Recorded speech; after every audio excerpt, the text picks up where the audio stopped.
आऊज़ुबिल्लाहिमिनश्शैतानिर्रजीम बिस्मिल्लाहिर्रहमानिर्रहीम। आज हमने पढ़ना है बेटा हमारी एनाटॉमी और फिजियोलॉजी। ये हमारे pharmacy technician category B part first के लेक्चर हैं। पेज नंबर 112 है हमारी जो ऑफिशियल बुक है उसका। आज हमने पढ़ना है केमिकल रेगुलेशन ऑफ रेस्पिरेशन।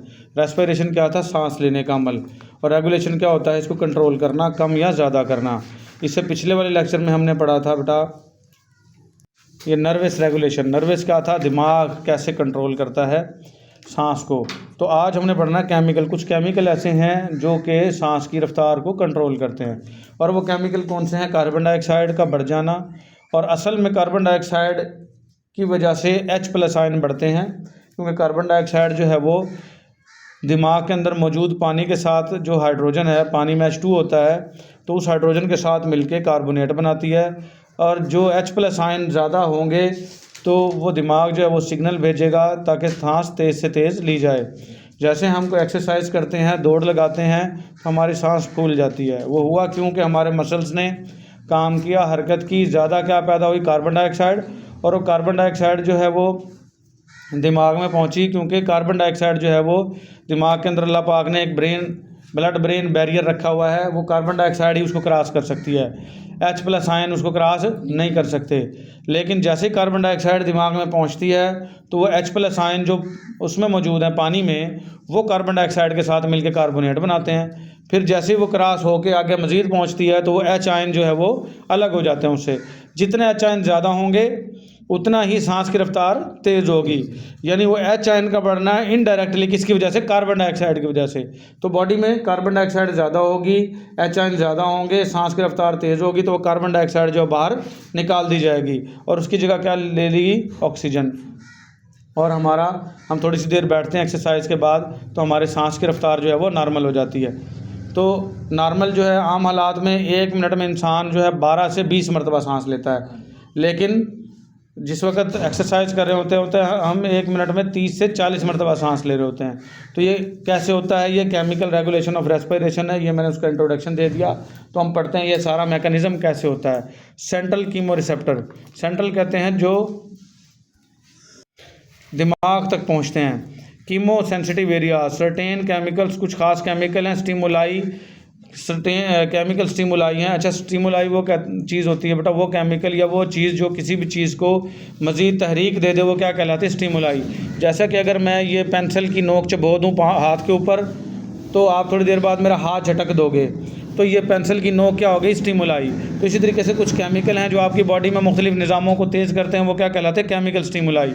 तो सर्टेन केमिकल स्टिमुलाई हैं मे डिटरमाइन हाउ फास्ट, ये आपको इस काबिल बनाते हैं कितनी तेज़ होनी चाहिए सांस, एंड डीपली, और कितनी गहरी होनी चाहिए, वही ब्रेथ हमने जो सांस लेनी है।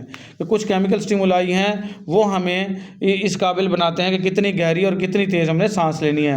As the basic function of respiratory system is to maintain the proper concentration of carbon dioxide and oxygen. तो ये मरूज़ी भी बन सकती है बेटा कि रेस्पिरेशन सिस्टम का जो अहम काम है, बेसिक बुनियादी फंक्शन है, वो क्या है कि जो बराबर मिकदार है कार्बन डाइऑक्साइड की और ऑक्सीजन की, उसको बरकरार रखना है। मेंटेन का मतलब क्या होता है? बरकरार रखना है।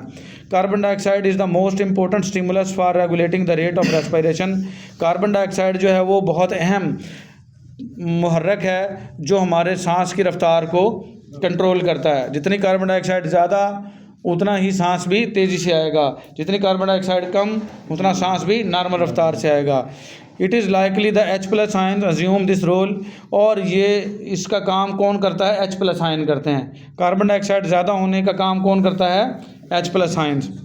ये कैसे करते हैं? Effect of H+ ion and carbon dioxide on chemosensitive area. जो कीमोसेंसिटिव एरिया हैं बेटा, ये समझ लें आपको दिमाग के अंदर अल्लाह पाक ने ऐसी लेबॉर्ट्रियाँ रखी हुई जो टेस्ट करती हैं कि इसकी जो बॉडी के अंदर H+ आयन ज़्यादा हुए हैं। और H+ आयन ज़्यादा क्यों हुए हैं? कार्बन डाइऑक्साइड की वजह से। और कार्बन डाइऑक्साइड ज़्यादा हुई है तो उसको निकालना ज़रूरी है, क्योंकि ये ख़तरनाक केमिकल है। निकालना कैसे है? तेज़ी से सांस आएगा, तेज़ी से दिल धड़केगा, ताकि ज़्यादा से ज़्यादा खून फेफड़ों की तरफ जाए और ज़्यादा से ज़्यादा ऑक्सीजन फेफड़ों की तरफ आए, और कार्बन डाइऑक्साइड बाहर निकलेगी और ऑक्सीजन अंदर आएगी। तो हम पढ़ते हैं effect of blood H+ ions जो खून के अंदर H+ आयंस होते हैं उनके क्या असरात होते हैं। As it has been discussed in the above paragraph, जैसा कि हमने डिस्कस किया है ऊपर वाले पैराग्राफ में कि ये कार्बन डाइऑक्साइड का काम कौन कर रहा होता है, H+ आयन कर रहा होता है। That is the most likely the H ions that provide the important stimulus, कहता है ये H+ आयन ही है जो अहम तहरीक देते हैं for regulating the rate of respiration, सांस की रफ्तार को कंट्रोल करने में। But blood H+ ions can not effect chemosensitive area alone, लेकिन H+ आयन जो खून में मौजूद हैं वो कीमोसेंसिटिव एरिया को मुतासर नहीं कर सकते, उस पर असर नहीं डाल सकते अकेले तनो तनहा, क्योंकि जो खून में मौजूद H+ आयन है ना बेटा, अल्लाह पाक ने ब्लड ब्रेन बैरियर रखा है, बैरियर कहते हैं रुकावट, वो H+ आयन डायरेक्टली कभी भी पार नहीं कर सकते। कुछ अद्वियात हैं, कुछ ऐसी चीज़ें हैं जो ब्लड ब्रेन बैरियर को पार नहीं कर सकते। तो ये खून के अंदर मौजूद H+ आयन है, ये डायरेक्टली कीमोसेंसिटिव एरिया को, जो लेबॉर्ट्री वाली एरिया है, उसको तनो तनहा ये मुतासर नहीं कर सकते। अलोन का मतलब तनो तनहा अकेले। Because it can not cross blood brain barrier, क्योंकि ये ब्लड ब्रेन बैरियर जो है ये क्रॉस नहीं कर सकते ये H+ आयन, कौन से वाले, जो खून में मौजूद हैं। ठीक है, एज ब्लड CSF बैरियर, जैसा कि ब्लड CSF बैरियर को क्रॉस नहीं कर सकता। CSF क्या होता है बेटा, सेरिब्रो स्पाइनल फ्लूइड, ये बहुत अहम है, ये भी ध्यान में रखें। अल्लाह पाक ने हमारी खोपड़ी में अंदर दिमाग के बाहर 3 तहें बनाई हैं जिनको मेनिंजेस कहते हैं। उन मेनिंजेस के दरमियान में अल्लाह पाक ने एक पानी रख दिया है जिसको हम CSF कहते हैं, सेरिब्रो स्पाइनल फ्लूइड। और ये सेरिब्रो स्पाइनल फ्लूइड जो है दिमाग को चोट लगने से बचाता है। हम चलते फिरते बैठते हैं सोते हैं तो हमारा दिमाग तो जो है अंदर हमारे खोपड़ी की दीवारों के साथ टकरा रहा होगा ना, लेकिन हमें फील भी नहीं होता। वो किस वजह से फील नहीं होता, ये इस CSF की वजह से फील नहीं होता कि ये कुशन बना दिया अल्लाह पाक ने, तकिया नरम कर दिया है ताकि हमारा दिमाग हमारी खोपड़ी से अंदर ही अंदर टकराए भी तो फील ना हो। तो ये सारी लंबी बहस में जाने के बजाय आपने सिर्फ इतना सा याद रखना है कि बेटा खून के H+ ion blood brain barrier को क्रॉस नहीं कर सकते, जैसा कि आपका खून जो है वो CSF के बैरियर को क्रॉस नहीं कर सकता। ठीक है, इफ़ेक्ट ऑफ ब्लड CO2, अब खून के अंदर कार्बन डाइऑक्साइड तो है, अब ये क्या असर करेगी। अब खून के H+ आयन तो दिमाग में जाएंगे नहीं, कार्बन डाइऑक्साइड क्या करेगी, तो blood carbon dioxide can cross the blood brain barrier and blood CSF barrier. तो अब ये कार्बन डाइऑक्साइड है, ये ब्लड ब्रेन बैरियर भी क्रॉस कर जाएगी और CSF बैरियर यानी सेरिब्रो स्पाइनल फ्लूइड वाला जो रुकावट है उसको भी क्रॉस करके अंदर दिमाग में पहुंच जाएगी। CO2 in blood combines with water, CO2 जो है खून की वो जुड़ेगी किसके साथ, वाटर के साथ, H2O के साथ, to form a carbonic acid, तो क्या बना देगी, कार्बोनिक एसिड। ये देखें बना बेटा, नीचे मिसाल दी उन्होंने, CO2 + H2O मिला तो क्या बन गया, कार्बोनिक एसिड, H2CO3 बन गया। अब ये H2 है ना, फालतू है ये, ठीक है, ये समझ लो H2O ही हो गया, ये H2O CO2 के साथ मिल गया मुकम्मल। This carbonic acid quickly dissociates into H+ ions, ये कार्बोनिक एसिड फ़ौरन से टूट जाएगा किसमें, H+ आयंस में। And by carbonate HCO3 ions increases in the carbon dioxide, और कार्बन डाइऑक्साइड के साथ जो है HCO3 आयंस भी जो है वो बढ़ जाएंगे। ठीक है, will increase the H+ ions, तो जैसे ही HCO3 CO2 बनेगा तो H+ आयन जो है वो, सॉरी बेटा थोड़ा हमें स्टॉप करना पड़ा। तो ये जो कार्बोनिक एसिड है ये क्विकली डिसोसिएट कर देगा H+ आयंस को और बाइकार्बोनेट HCO3 आयंस में। तो इंक्रीज इन CO2, जितना कार्बन डाइऑक्साइड बढ़ेगा विल इंक्रीज H+ आयन, तो इससे H+ आयन भी बढ़ जाएंगे। एंड वाइस वर्सा होता उलट, कार्बन डाइऑक्साइड कम H+ आयन कम, कार्बन डाइऑक्साइड ज़्यादा H+ आयन भी ज़्यादा। These H+ ion stimulates the chemosensitive area. अब ये H+ आयन जो है वो इस कीमोसेंसिटिव एरिया ये समझ लें कि ये एक लेबॉर्ट्री है जो टेस्ट कर रही है। अब ये इसको मुतासर करेगा कि वाकई वो लेबॉर्ट्री टेस्ट करेगा, ये तो H+ आयन बढ़े हुए हैं, और वो देखेगा कि ये H+ आयन अकेले ब्लड ब्रेन बैरियर क्रॉस नहीं कर सकते थे। अगर ये आए हैं तो किसके साथ मिलकर आए हैं, कार्बन डाइऑक्साइड के साथ मिलकर आए हैं। अब मुझे सांस को तेज़ी से दिलवाने की ज़रूरत है ताकि सांस तेज़ आए। अब ये तहरीक देगा, फेफड़ों को हुक्म देगा कि तेज़ सांस अंदर जाए, और दिल को पैगाम देगा कि तेज़ धड़के, क्योंकि ऑक्सीजन जो है बेटा वो खून में ही मिलके पूरी बॉडी के हेल्थ सेल और टिश्यूज़ तक पहुंचती है। तो अब हमारा सांस तो तेज़ आता रहे और खून तेज़ नहीं आएगा तो फिर कोई फ़ायदा भी नहीं होगा। तो ये जो कीमो सेंसिटिव रिसेप्टर है ये दोनों चीज़ों को तेज़ करवाता है, आपके सांस की रफ्तार को भी और आपके दिल की धड़कन को भी। तो सॉरी मैं थोड़ा सा आपको बताना भूल गया कि ये डायरेक्ट फेफड़ों को हुक्म नहीं देता, ये देता डायाफ्राम को। डायाफ्राम होता है ये जो सीने का पिंजरा है, इसके नीचे एक मोटी मसल स्थित है, उसको डायाफ्राम कहते हैं। डायाफ्राम को तहरीक देता है तो वो इसका जो सीने के पिंजरे की हरकत को वो तेज़ करता है, जिससे फेफड़े तेज़ी से सिकुड़ते और फैलते हैं। तो उम्मीद है समझ में आ गई होगी आपको। तो ये H+आयंस जो हैं क्या करेंगे, तेज़ कर देंगे कीमोसेंसिटिव एरिया को मुतहर्रक कर देंगे। फ्राम द अबव डिस्कशन, जो ऊपर हमने सारी बातें पढ़ी हैं, इट इज़ प्रूव्ड, ये साबित हुआ that it is primary the H+ ion के ये इब्तदाई तौर पर H+ आयंस ही होते हैं that effect the rate of respiration, जो सांस की रफ्तार को मुतासर करते हैं, यानी कम या ज़्यादा करवाते हैं, rather than CO2 carbon dioxide की बजाय। ठीक है, कार्बन डाइऑक्साइड की बजाय ये H+ आयंस ही जो है हमारे सांस की रफ्तार को कंट्रोल करते हैं। Effect of CSF of CO2, जो सेरिब्रोस्पाइनल फ्लूइड में कार्बन डाइऑक्साइड गई है उसका क्या असरात होते हैं। सेरिब्रोस्पाइनल फ्लूइड में बता चुका हूँ तफसील से बेटा। The cerebrospinal fluid carbon dioxide has the more potent effect on the chemosensitive area than the blood CO2। तो जो सेरिब्रोस्पाइनल फ्लूइड में कार्बन डाइऑक्साइड पहुंची है, ये ज़्यादा ताकत रखती है। पोटेंट का मतलब ज़्यादा ताकत वाली होती है खून में जो कार्बन डाइऑक्साइड थी उसकी निस्बत, due to less protein buffers in the cerebrospinal fluid, क्योंकि सेरिब्रोस्पाइनल फ्लूइड में कम प्रोटीन बफर्स होते हैं। ये भी मारूजी बन सकती है कि सेरिब्रोस्पाइनल फ्लूइड में प्रोटीन बफर्स क्या होते हैं, लेस। क्या होते हैं, ठीक है। इसकी वजह से जो कार्बन डाइऑक्साइड आपके CSF में सेरिब्रोस्पाइनल फ्लूइड में वो ज़्यादा ताकतवर है खून की कार्बन डाइऑक्साइड की निस्बत। तो ये देखें बेटा, ये रेगुलेशन ऑफ रेस्पिरेशन थोड़ा पिक्चर में दिखाया हुआ है, थोड़ा सा ये देख लें इसको। ऑब्जेक्टिव मकासद क्या हैं सांस लेने के, to maintain the normal level of pressure of oxygen और pressure of carbon dioxide in the atrial blood. जो आर्टरीज के अंदर ब्लड है बेटा, आर्टरियल ब्लड के अंदर कार्बन डाइऑक्साइड और ऑक्सीजन की जो प्रेशर हैं उनको मेंटेन रखना हमारा सांस का रेस्पिरेशन का मकसद है। रेस्पिरेटरी कंट्रोल सिस्टम में क्या 3 बेसिक एलिमेंट हैं, 3 बुनियादी एलिमेंट हैं। ये पहले क्या है, सेंसर्स। ये इधर से देखेंगे बेटा, पहले क्या है सेंसर जिसको मैं टच कर रहा हूँ, ये कीमो रिसेप्टर हैं, इसमें सेंट्रल है और पेरिफेरल है, पल्मोनरी रिसेप्टर और अदर रिसेप्टर हैं, ये इनपुट देंगे। दूसरा हमारे सेंट्रल कंट्रोलर है। सेंट्रल कंट्रोलर में कौन सी चीज़ें आ जाएगी, ब्रेन स्टेम जो मैंने पिछले लेक्चर में तफसील से बताई थी, पोन्स, मेडुला आ जाएंगे, कॉर्टेक्स आ जाएगी और अदर पार्ट्स ऑफ ब्रेन, ये सारे दिमाग के हिस्से हैं। और फिर तीसरी चीज़ ये देंगे आपको बेटा आउटपुट, और तीसरी चीज़ आ जाएगी इफेक्टर। इफेक्टर के में क्या होगा, रेस्पिरेटरी मसल जो सांस के रफ्तार बढ़ाने वाले या कम करने वाले मसल हैं, जैसे मैंने डायाफ्राम बताया, ये नीचे डायाफ्राम लिख भी दिया, ये डायाफ्रैगम नहीं पढ़ना, इसमें जी साइलेंट है। ABD मसल्स आ गए और एसेसरी मसल्स, एसेसरी कहते हैं जो इनसे जुड़े हुए मददगार मसल्स हैं। तो ये सेंसर्स, कंट्रोल सेंटर और इफेक्टर्स जो हैं, ये 3 मेन इसके मोहरे हैं जो सांस की रफ्तार को कम या ज़्यादा करवाते हैं। फिर आ जाएगा बेटा ये लास्ट टॉपिक, इसी का हिस्सा है, ये मैं पढ़ा देता हूँ। फंक्शन ऑफ रेस्पिरेशन, सांस का मकसद क्या है। सांस का मकसद तो मेन सबको ही पता चल गया बेटा, क्या है सांस का मकसद, गैसियस एक्सचेंज, यानी कार्बन डाइऑक्साइड को खारिज करवाना और ऑक्सीजन को वापस जज़ब करवाना, ताकि इन दोनों का बैलेंस बरकरार रहे। तो ये मेन फंक्शन किसका है, रेस्पिरेशन का। तो हम पढ़ते हैं बेटा, और भी इसके कई सारे फंक्शन है। तो पहला तो क्या है, gaseous exchange, exchange of gases.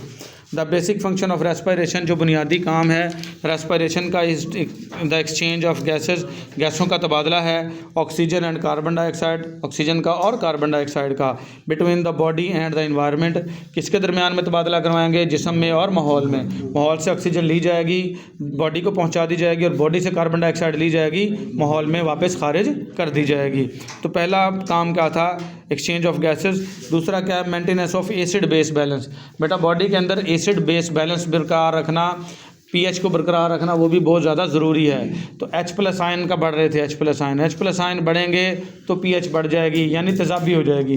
खून की pH हमेशा कितनी रहती है, 7.4, तो इसको मेंटेन भी रखना है।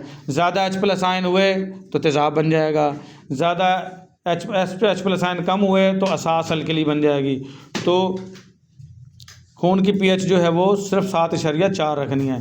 pH होती है 1 से लेकर 14 तक, 1 से 6 तक तेज़ाबी pH, 7 न्यूट्रल होती है, और 8 से 14 तक अल्कलाइन पीएच। तो ना हमने अल्कलाइन रखनी होती है, ना हमने एसिडिक रखनी होती है। हमने क्या रखनी होती है, तकरीबन न्यूट्रल के करीब करीब 7.4, स्लाइटली अल्कलाइन, हल्की सी अल्कलाइन रखनी होती है। तो उसको मेंटेन करने में भी कौन किरदार अदा करता है, सांस। ठीक है। इन एक्सपायर्ड एयर, जब हम एक्सपायर एयर को एसिड बेस बैलेंस पढ़ना। Acid base balance is maintain through respiration. Acid base balance जो है वो मेंटेन रहता है किसके ज़रिए, रेस्पिरेशन यानी सांस के ज़रिए, bye adjusting of carbon dioxide eliminated, ताकि कार्बन डाइऑक्साइड जो है वो एलिमिनेट होगी तो ये एडजस्ट रहेगा एसिड बेस बैलेंस।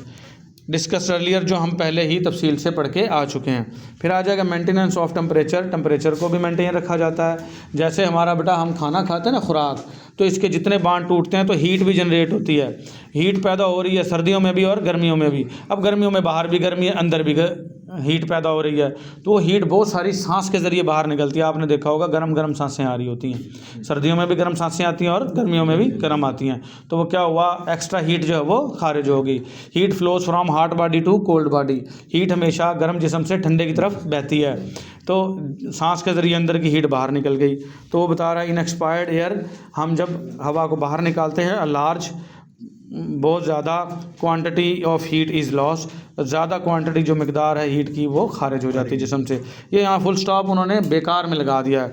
जब हम एक्सपायर करते हैं, लार्ज क्वांटिटी हवा को बाहर निकालते हैं, तो ज़्यादा मकदार में जो है हीट लॉस्ट होती है। एक्सक्रीशन, एक्सक्रीशन क्या है बेटा, खारिज करना। बहुत सारी चीज़ें, जैसे कुछ दवा के असरात, अमोनिया, कीटोन बॉडीज़, अल्कोहल और कोई एसेंशियल ऑयल्स जो हैं वो सांस के ज़रिए बाहर निकलते हैं। कोई शराब पी रहा होगा तो उसके सांस से बदबू आ रही होगी, वो क्या है, थोड़ा थोड़ा सांस से शराब के साथ बाहर निकल रहे हैं। कुछ लोग दवाइयाँ खाते हैं तो उस दवाइयों की महक भी जो है वो सांसों से बाहर आ रही होती है। इसका मतलब सांस के ज़रिए कुछ चीज़ें बाहर भी खारिज हो रही हैं। तो वही बता रहा है थ्रू एक्सपायरेशन, जब हम सांस बाहर निकालते हैं, वोलेटाइल सब्सटेंसेस, ऐसे ज़रा जो उड़ते हैं, such as ammonia, NH3, ketone bodies, alcohol, शराब एंड एसेंशियल ऑयल्स और कुछ ज़रूरी तेल और एक्सक्रीटेड, वो खारिज कर दिए जाते हैं। Role of respiration in circulation, जो निज़ाम दौरान खून है, ये रेस्पिरेशन सांस का निज़ाम, इस पे क्या असर करता है बेटा, वेनस रिटर्न। वेंस जो हैं कार्बन डाइऑक्साइड वाला खून पूरी बॉडी से दिल तक वापस लेके आती हैं, तो ये वेंस जो हैं वो वापस खून लेके आती हैं। इसमें भी आपका सांस का अमल जो है वो बहुत अहम किरदार अदा करता है। वो कैसे करता है, ड्यूरिंग इंस्पायरेशन, जैसे ही हम सांस अंदर लेके जाते हैं, अच्छा इन जहाँ लगा होगा सांस अंदर लेके जाना, एक्स जहाँ लगा होगा बाहर निकालना, तो ये अल्फाज पे गौर करना है बेटा। जैसे ही हम सांस अंदर लेके जाते हैं, the intrathoracic pressure is decrease. Intrathoracic pressure कहते हैं, थोरेसिक कैविटी कहते हैं सीने के पिंजरे को, इस पे प्रेशर कम हो जाता है। While the intra abdominal pressure is increase, और पेट के ऊपर प्रेशर बढ़ जाता है। ठीक है, सांस अंदर गई, सीने के पिंजरे का प्रेशर कम हुआ, पेट के ऊपर प्रेशर बढ़ गया तो वो वेंस जो है वो दबेंगी तो वो खून कहाँ पंप करेगा, दिल की तरफ। ठीक है, इंट्रा एब्डोमिनल प्रेशर जो बढ़ेगा, this is an important factor, ये बहुत अहम फैक्टर है, विच इंक्रीजेज द वेनस रिटर्न, जो वेंस के अंदर से खून वापस जा रहा है उसको ये बढ़ा देगा। When Venus return is increase, जब आपकी वेनस रिटर्न बढ़ेगा यानी खून वापस जाएगा दिल में ठीक से, it increases the stroke volume, ये दिल के अंदर स्ट्रोक वॉल्यूम बढ़ा देगा, यानी दिल के अंदर जो हुजम गया है खून का वो बढ़ जाएगा। And hence the cardiac output, और साथ ही दिल के काम करने की सलाहियत भी बढ़ेगी। फिर आ जाएगी blood pressure increasing during the latter part of inspiration. Blood pressure बढ़ता है जैसे ही हम सांस अंदर लेके जा रहे होते हैं और आखिरी मराहिल में होती है। लेटर पार्ट का मतलब बाद वाला हिस्सा, सांस अंदर ले जाने का बिल्कुल आखिरी या बाद वाला हिस्सा, उसमें ब्लड प्रेशर बढ़ेगा। And early part of expiration, और जैसे ही हम सांस बाहर निकालना शुरू करते हैं, अर्ली का मतलब शुरू करना, तो उसमें यानी सांस अंदर लेके गए आखिरी वक्त में, और जैसे ही सांस बाहर निकाली तो उसके शुरुआती वक्त में ब्लड प्रेशर क्या होगा, बढ़ेगा। तो ब्लड प्रेशर को भी मेंटेन रखने में ये अहम किरदार अदा करती है। ये दोनों टाइम जुड़े हुए हैं बेटा। एक आपने सांस अंदर ली, देखें जैसे सांस मैंने अंदर ली, आखिरी टाइम आया, फ़ौरन इसके बाद वो शुरू हो जाएगा जब हमने सांस बाहर निकालनी है। ये जुड़ा हुआ टाइम है दोनों का। तो सांस जब अंदर ले रहे हैं उसका आखिरी वक्त, और सांस बाहर निकाल रहे हैं उसका पहला टाइम, उसमें ब्लड प्रेशर आपका बढ़ जाएगा। तो ब्लड प्रेशर बढ़ाने में भी सांस अहम किरदार अदा करता है। फिर आ जाएगा प्रोटेक्टिव फंक्शन, हिफाजती काम कैसे करता है बेटा ये सांस। कफ खांसी आ जाती है, आपको पता है। जैसे ही कोई खुराक के ज़रात आपके सांस के रास्ते में जाने लगते हैं तो क्या आ जाती है, कफ आ जाती है। तो ये भी किसकी वजह से हुआ, रेस्पिरेशन की वजह से। और वो ज़रात क्या निकल जाएंगे, बाहर निकल जाएंगे और आप बच जाओगे। स्नीजिंग रिफ्लेक्स, स्नीजिंग क्या होता है, छींक आना, नीचे आना। जब भी कोई रुकावट जिस्म में आएगी, नालियों में, खून की नालियों में या कहीं पे भी, तो क्या आएगी, छींक, और उससे आपका सारे निज़ाम चालू हो जाते हैं। ये प्रोटेक्ट कर रहे हैं आपका सांस, आपको, पूरी बॉडी को। फिर आ जाएगा role of epiglottis during swallowing. Swallowing कहते हैं निगलना। तो जैसे निकलते हैं, जो ट्रैकिया के ऊपर सुराख है उसको ग्लॉटिस कहते हैं, और उसके ऊपर अल्लाह पाक ने एक ढक्कन लगाया हुआ है जिसको क्या कहते हैं, एपिग्लॉटिस। तो ग्लॉटिस को बंद कौन करता है, एपिग्लॉटिस, ताकि खाना निकलते वक्त ट्रैकिया में ना जाए। तो ये काम भी कौन करता है, आपका रेस्पिरेशन। तो ये रेस्पिरेशन के मुख्तलिफ काम हो गए बेटा, इसकी सुर्खियाँ याद कर लेंगे। इसकी गैसों का तबादला करवाता है सांस का निज़ाम, एसिड बेस बैलेंस को बरकरार रखता है सांस का निज़ाम, टेम्परेचर मेंटेन रखता है, एक्सक्रीशन कुछ दवाइयाँ खारिज करवाता है, सर्कुलेशन में भी अहम किरदार अदा करता है, यानी खून जो वेन्स में रिटर्न हो रहा है उसमें अहम किरदार अदा करेगा, ब्लड प्रेशर को मेंटेन रखेगा और हिफाजती काम भी करता है। तो ये सांस के क्या हो गए, सारे के सारे काम हो गए बेटा। ये हमारा चैप्टर एंड हो गया। चैप्टर 6 जो है वो कल से पढ़ेंगे इंशाल्लाह, स्किन का, जिल्द का। आज के लिए इतना ही, मिलेंगे अगले लेक्चर में। अल्लाह हाफिज़।